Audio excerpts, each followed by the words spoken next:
आम ख़बरों ताईं पहुचाईंदा हलूं। लाड़काणे में जिथे कोरोना वायरस जा केस वधण लगा आहिनि, जन त हलंदड़ महीने एक औरत समेत 9 ॼणा फोत थी चुका आहिनि।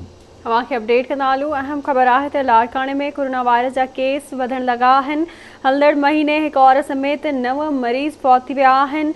ICU वार्ड कोरोना मरीज़नि सां भरिजी वियो आहे। ऑक्सीजन जी फराहमी बि ॾुखियायूं पेश अचण लॻियूं आहिनि। तव्हांखे अपडेट कंदा हलूं। अहम ख़बर आहे त लाड़काणे में कोरोना वायरस जा केस वधण लगा आहिनि। हलंदड़ महीने एक औरत समेत 9 मरीज़ फौत थी विया आहिनि।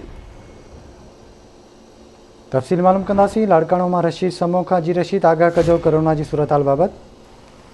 जी बिल्कुल, लाड़काणे में जेके कोरोना जा केसेस आहिनि उहे तेज़ीअ सां फैलजण कोरोना शुरू थी वई आहे ऐं लाड़काणे जे चांडका अस्पताल में क़ाइम ICU वार्ड में 24 मरीज़ रखण जी गुंजाइश हुई, उहा भी पूरी थी वई आहे। उते ICU में 24 मरीज़ आहिनि उते आहिनि ऐं हिन वक़्तु 24 मरीज़ जेके ICU में दाख़िल आहिनि उन्हनि खे ऑक्सीजन फराहम करण में भी मुश्किलातूं पेश अची रहियूं आहिनि इंतज़ामिया खे, छो त वेंटिलेटर भी ऑपरेट न थी सघिया आहिनि ऐं कोरोना ICU वार्ड में जेको आहे दबाव वधी वियो आहे ऐं 24 मरीज़नि जी गुंजाइश आहे ऐं डॉक्टर जो चवणु आहे त हिन वक़्तु जेके 24 मरीज़ आहिनि उहे ICU में दाख़िल आहिनि ऐं हलंदड़ महीने में हिकु औरत समेत 9 ॼणा कोरोना वायरस सबबि जेके आहिनि उहे फोत थी विया आहिनि ऐं वधीक जेकी इंतज़ाम आहे उनजो चवणु आहे त SD वार्ड जेको आहे उहो क़ाइमु कयो पियो वञे, जेको 30 बेडेड हूंदो त जीअं हुन में जेके वधीक जेके कोरोना वायरस में मुब्तला जेके मरीज़ अचनि त उन्हनि खे SD वार्ड में रखियो वेंदो। जी ठीक है रशीद, वॾी महिरबानी अव्हांजी तफ़सील खां आगाह करण लाइ।